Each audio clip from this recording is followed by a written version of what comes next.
Pinoproseso na ng Israel ang paglilipat ng mga armas sa Ukraine na nasamsam sa Lebanon at sa ibang lugar mula sa mga kaaway ng Israel. Ito ay upang maggamit umano ng Ukraine ang mga armas sa patuloy na labanan kontra Russia, habang ang puwersa naman ng Israel ay madidelay umano ang pag-alis sa Lebanon dahil sa mga natuklasan ng IDF sa lugar. Maaaring sinimulan na umano ng Israel ang proseso ng paglilipat ng mga armas sa Ukraine, ang mga armas na gawang Russia na nakuha noong labanan sa Lebanon.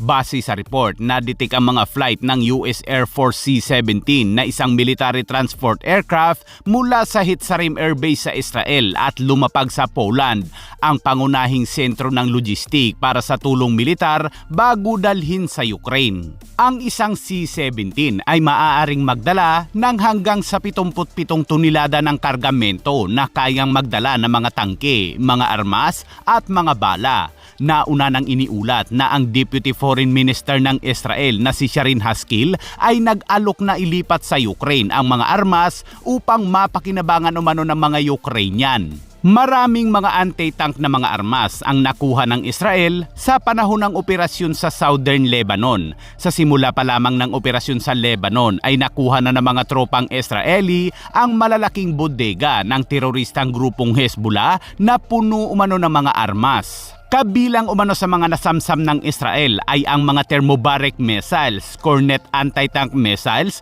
at Metes M anti-tank missile system, mga Stila 2 portable anti-aircraft missile system, RPG-29 Vampire at RPG-27 Tavulga na isang rocket-propelled grenade launcher. Ayon sa IDF na nagdetalye, sa kabuuan ay higit sa 85,000 na mga unit ng iba't ibang mga armas, bala at kagamitan ang dinala mula sa Lebanon patungo sa Israel, kabilang ang humigit kumulang 6,840 na mga unit ng launcher para sa mga ATGM, mga kagamitan pampasabog, 2,250 na mga rocket at artillery shell, 2,700 na maliliit na armas at humigit kumulang 2,860 na piraso ng iba't iba pang mga armas. At humigit kumulang 60 missiles para sa air defense system, mga man-portable air defense system at humigit kumulang 300 binocular at surveillance equipment.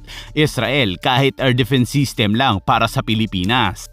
Samantala, patuloy pa rin ngayon ang operasyon ng IDF sa Aita Aishab sa Southern Lebanon matapos matagpuan ng mga tropa ng 300 Baram Regional Brigade ang mga rocket launcher, daang-daang mga rocket at mortar, anti-tank missiles, explosive device, RPG, granada at iba pang mga armas.